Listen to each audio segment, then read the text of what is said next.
Hi friends, പുതിയൊരു വീഡിയോയിലേക്ക് എല്ലാവർക്കും സ്വാഗതം. അങ്ങനെ വരനും വീട്ടുകാരും ഒക്കെ പോകുന്നത് ഗംഗ ജനലിൽ കൂടെ അങ്ങ് നോക്കി നിൽക്കുന്നുണ്ട്. അതിനുശേഷം കാവേരി ശാരദനെ വഴക്ക് പറയാണ്. ഗംഗേച്ചിനോട് ഒരു വാക്ക് ചോദിച്ചിട്ടാണോ അമ്മ വിനീതേട്ടനായിട്ടുള്ള കല്യാണം ഉറപ്പിച്ചതെന്ന് ചോദിക്കുകയാണ്. അന്നേരം ശാരദ പറയുന്നുണ്ട്, ഗംഗയ്ക്ക് വിനീതിന് ഇഷ്ടമല്ലേ മോളെന്ന് ചോദിക്കുകയാണ്. പോട്ടെ, സുജാത അമ്മായിനോടെങ്കിലും ചോദിച്ചോ എന്ന് ചോദിക്കുകയാണ്. ആ സമയത്താകുമ്പോഴേക്കും സുജാത അവിടേക്ക് വരികയാണ് കേട്ടോ. വലിയ സന്തോഷത്തോടു കൂടിയൊക്കെ ഇങ്ങനെ വരികയാണ്. എന്നിട്ട് പറയുന്നുണ്ട്, ഗംഗയുടെ നിശ്ചയം ആണെന്ന് എനിക്കറിയായിരുന്നു, അമ്മ വന്നതിനോട് പറഞ്ഞിട്ടുണ്ടായിരുന്നു, പക്ഷെ എനിക്ക് വരാൻ പറ്റിയില്ല, കുറച്ച് കാര്യങ്ങളുണ്ടായിരുന്നു. എന്തായാലും ഗംഗ എവിടെയെന്ന് ചോദിക്കുമ്പോൾ ശാരദ ഗംഗനെ വിളിക്കുകയാണ് കേട്ടോ. അപ്പോൾ ഗംഗ മോളെ നിശ്ചയം കഴിഞ്ഞല്ലേ, എന്തായാലും എനിക്ക് വരാൻ പറ്റിയില്ല, കുറച്ച് കാര്യങ്ങളുണ്ടായിരുന്നു, ഞാൻ അറിഞ്ഞു കാര്യങ്ങളൊക്കെ. പക്ഷേ വിനീതിനും ഏതാണ്ട് ഒരു ആലോചനയൊക്കെ ശരിയായിട്ടുണ്ട്. പെൺകുട്ടിയെ ടീച്ചറാ എന്ന് പറയാണ് കേട്ടോ. ഒന്നും അറിയാത്ത പോലെ സുജാത അഭിനയിക്കുകയാണ്.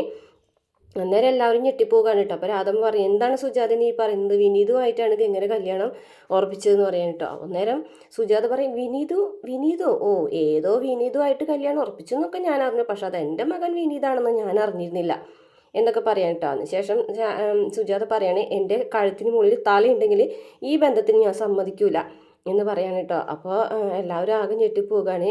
വിനീതുമായിട്ട് കല്യാണം ഉറപ്പിക്കാൻ എന്ത് അവകാശമാണ് നിങ്ങൾക്കുള്ളത്, എൻ്റെ മകനാണവൻ, ഞാൻ അറിയാതെയാണ് നിങ്ങൾ വിവാഹം ഉറപ്പിക്കുന്നത് എന്നൊക്കെ ചോദിച്ചിട്ട് വഴക്ക് പറയാണ്. അന്നേരം ശാരദ വന്നിട്ട് കാല് പിടിക്കാൻ കേട്ടോ. സുജാത, എൻ്റെ തെറ്റ്, എല്ലാതും എൻ്റെ തെറ്റ്, സുജാതനോട് ചോദിക്കാണ്ട് ചെയ്തതിനൊക്കെ സുജാതനോട് ഞാൻ മാപ്പ് ചോദിക്കുകയാണ്, പക്ഷേ എൻ്റെ മോളെ ജീവിതം നശിപ്പിക്കരുത് എന്ന് പറഞ്ഞിട്ട് കാല് പിടിക്കുകയാണ് കേട്ടോ. അന്നേരം സുജാത പറയാണ്, ഒരിക്കലും ഈ ബന്ധം നടത്താൻ വേണ്ടിയിട്ട് ഞാൻ നിങ്ങളുടെ കാല് വന്ന് പിടിച്ചിട്ടുണ്ടായിരുന്നു, പക്ഷേ അന്ന് നിങ്ങളൊക്കെ പറഞ്ഞത് എനിക്ക് ഓർമ്മയുണ്ട്, അന്ന് നിങ്ങളെന്നെ ആട്ടി ഇറക്കി വിട്ടു, എൻ്റെ മകൻ്റെ മനസ്സിൽ ഒരേ ഒരു പെണ്ണേ ഉണ്ടായിരുന്നുള്ളൂ, പക്ഷേ അത് ഇല്ലാതാക്കിയത് നിങ്ങളാണ്. ഇപ്പോൾ ഈ കല്യാണത്തിന് വേണ്ടി നിങ്ങൾ എല്ലാവരും എൻ്റെ കാല് പിടിക്കും അല്ലേ എന്ന് ചോദിക്കുമ്പോഴേക്കും വിനീത് അവിടേക്ക് വരികയാണ് കേട്ടോ. എന്നിട്ട് ശാരദ വിനീത് വന്നിട്ട് അമ്മായിനെ പിടിച്ചെഴുന്നേൽപ്പിക്കുകയാണ്. അപ്പോൾ വിനീത് പറയാൻ കേട്ടോ, അമ്മ എന്തൊക്കെയാണ് പറഞ്ഞു കൂട്ടുന്നതെന്ന് ചോദിക്കാൻ കേട്ടോ. എന്തായാലും ഇവരെന്നെ നിർബന്ധിച്ച് പിടിച്ചു വലിച്ച് കല്യാണം കഴിക്കാൻ പോകുന്നതൊന്നും അല്ലല്ലോ എന്ന് ചോദിക്കാൻ കേട്ടോ.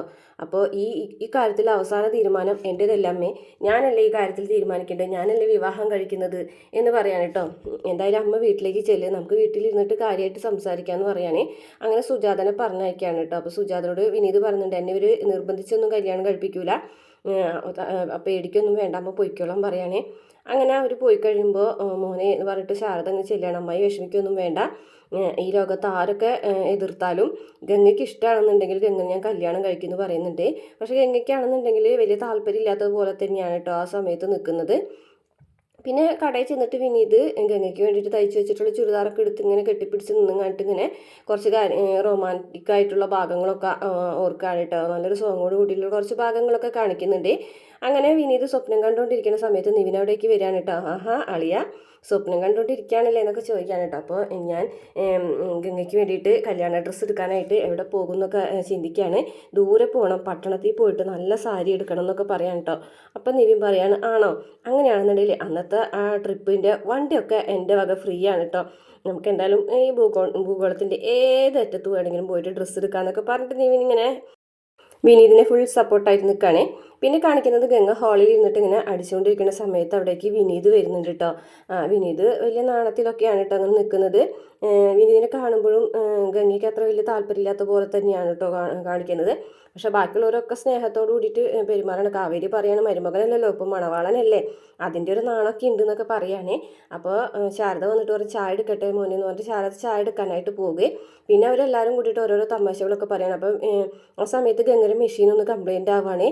അപ്പോൾ വിനീതാണെന്നുണ്ടെങ്കിൽ വേഗം തന്നെ ഗംഗയുടെ അടുത്തേക്ക് ചെന്നിട്ട് ഞാൻ ശരിയാക്കി തരാമെന്ന് പറയുമ്പോൾ ഗംഗ പറയും, വേണ്ട ഇത് ഞാൻ ശരിയാക്കിക്കോളാം, സാരമില്ല ഞാൻ ശരിയാക്കി തരാം എന്ന് പറയുകയാണ്.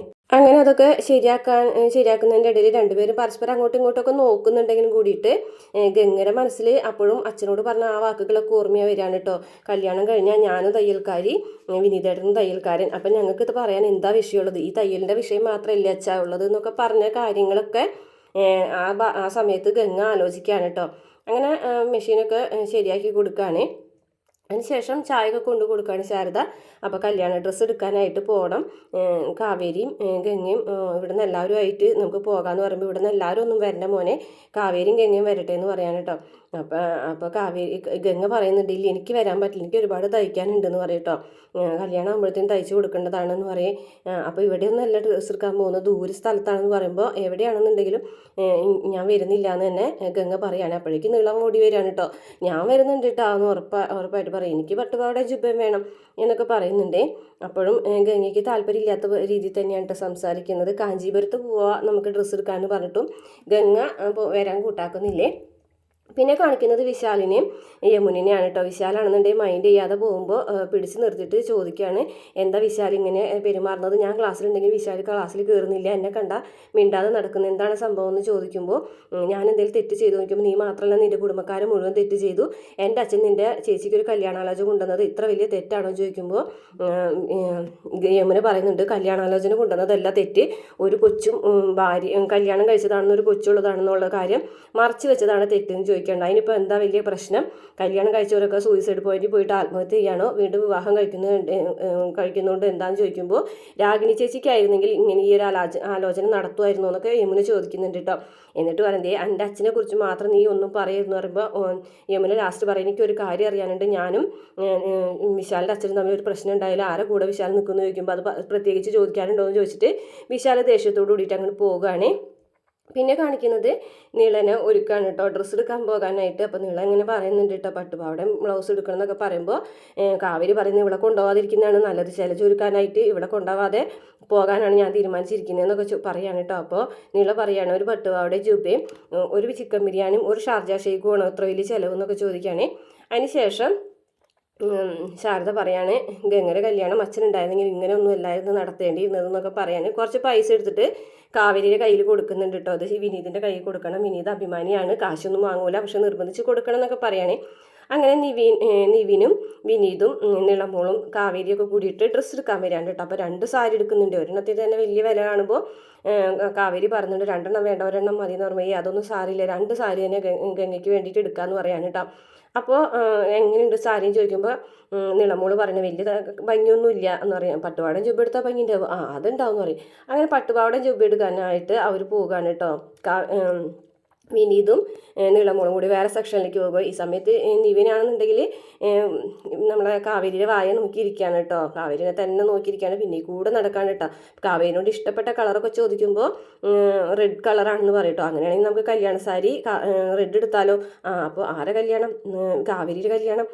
എന്നോ നടക്കാനിരുന്ന കല്യാണത്തിന് എന്തിനും ഇപ്പോഴേ ഡ്രസ്സ് എടുത്ത് വയ്ക്കുന്നത്? അല്ല ഡ്രസ്സ് എടുക്കാനൊക്കെ പെണ്ണുങ്ങൾക്ക് ഒരുപാട് സമയം വേണ്ട.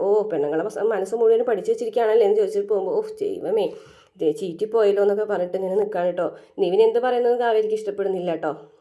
എന്ത് പറഞ്ഞിട്ടുണ്ടെങ്കിലും അവിടെ നിവിൻ പെട്ടുപോകാണേ. അങ്ങനെ ഡ്രസ്സൊക്കെ എടുക്കാൻ കേട്ടോ. അപ്പോൾ നിളമോൾക്ക് ഡ്രസ്സൊക്കെ ഡ്രസ്സ് എടുത്തതിന് ശേഷം ഇനി ചിക്കൻ ബിരിയാണി ഷാജാ ഷേക്കും കൂടെ വേണമെന്ന് പറയുമ്പോൾ ഇവിടെ മുടിപ്പിച്ചിട്ടേ അടങ്ങുള്ളൂ എന്നൊക്കെ പറയുകയാണെ. ഇനി നമുക്ക് പോകാം ഡ്രസ്സ് എടുത്തില്ലെങ്കിൽ ചോദിക്കുമ്പോൾ അതുപോരാ, കാവേരിക്കും യമുനയ്ക്കും അമ്മായിക്കും എല്ലാവർക്കും കൊടുക്കണം ഡ്രസ്സ് എന്ന് പറയട്ടോ. അപ്പോൾ കാവേരി സമ്മതിക്കുന്നില്ലെങ്കിലും അത് ഉപായിക്കാരനാണെന്നുണ്ടെങ്കിൽ നീ സമ്മതിക്കുമായിരുന്നില്ലേ, ഞാൻ തയ്യക്കാരനായതുകൊണ്ടാണ് എൻ്റെ കാശില്ലാന്ന് വിചാരിച്ചിട്ടാണെന്നൊക്കെ ചോദിക്കുന്നുണ്ട്. അങ്ങനെ ഡ്രസ്സ് എടുക്കാൻ തീരുമാനിക്കുകയാണ് കേട്ടോ അവർ. അത്രയാണ് ഇന്നത്തെ എപ്പിസോഡിലുള്ളത്. പ്രമോല് കാണിക്കുന്നത് ഗംഗ തൻ്റെ ഇഷ്ടക്കേട് തുറന്നു പറയാനിട്ട് ആരോട് ചോദിച്ചിട്ടാണ് അമ്മ വിനീതേട്ടൻ്റെ എൻ്റെ വിവാഹം നടത്താൻ തീരുമാനിച്ചത്, ജയബാലങ്ങളുടെ മുന്നിൽ ഉള്ള വാശി തീർക്കാൻ വേണ്ടിയിട്ടല്ലേ ആ ഒരു വിവാഹത്തിന് അമ്മ അങ്ങനെ വിളിച്ച് പറഞ്ഞത് എന്ന് ചോദിക്കുകയാണ് കേട്ടോ. അപ്പോൾ ഇവരൊക്കെ ആകെ ഞെട്ടിപ്പോകാണ് കേട്ടോ. ഗംഗയ്ക്ക് ഇപ്പോഴും വിവാഹത്തിന് സമ്മതം അല്ല എന്നുള്ള രീതിയിൽ സംസാരിക്കുന്നുണ്ട്. പിന്നെ ഗീതയ്ക്കും സുജാതയ്ക്കൊക്കെ ഡ്രസ്സ് എടുത്ത് കൊടുക്കുമ്പോൾ അവർ മുഖത്തേക്ക് വലിച്ചെറിയാണ് കേട്ടോ വിനീതിൻ്റെ. 2 സാരി കൊണ്ടു തന്നെന്ന് വിചാരിച്ചിട്ട് ഞങ്ങളെ മനസ്സ് മാറുന്നു വിചാരിക്കേണ്ട, ഞാനും അമ്മയും ജീവിച്ചിരിക്കുമ്പോൾ നിൻ്റെ മോഹം നടക്കാൻ പോകുന്നില്ല എന്നൊക്കെ പറയുന്നുണ്ട്. അങ്ങനെ കല്യാണത്തിൻ്റെ ദിവസം വന്നിട്ടാണ് കല്യാണത്തിൻ്റെ തലേദിവസം ജയപാലൻ നമ്മളെ ശാരദനെ വിളിച്ചെന്തൊക്കെയോ പറയുന്നുണ്ട്. അതുപോലെ തന്നെ കല്യാണത്തിൻ്റെ അന്നത്തെ ദിവസം കല്യാണ ചിക്കനായി ഒരുങ്ങി വരുന്ന നമ്മളെ വിനീതിനെ സുജാത പിടിച്ച് വലിച്ചിട്ട് തള്ളിയിടാണ് കേട്ടോ. തള്ളിയിടുമ്പോൾ കോണിപ്പടിയിൽ ചെന്ന് ഇടിച്ച് വീണിട്ട് വിനീതിന് എന്തോ അപകടമൊക്കെ സംഭവിക്കുന്നുണ്ട്.